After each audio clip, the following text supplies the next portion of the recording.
Their cousins, the northern right rhino, are all but extinct. Hi, If you make a peace I'm sign, Mary France, and we'll see today how to remove the audio from your video or part of your video in VideoPad.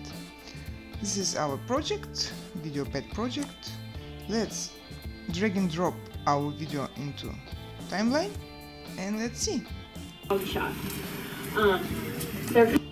You don't need this audio, so one of the ways is, if you're sure you will not need this audio at all, then you can do it this way: detach your audio from your video, then right click of your mouse and choose delete, or Ctrl Z. Let's undo. So our audio is linked to our video again, but we will do right click of your mouse and choose unlink from video and then delete. It will be the same.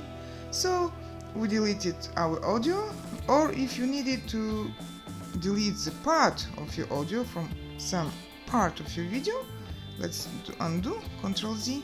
Just choose the place you want to delete the audio, for example from here. Split your video, choose the place, the end of this part you want to delete the audio, split again, and here do the same, unlink and delete. Now audio is deleted only for this part. That's it. Thank you for staying with me and hope to see you soon. Bye!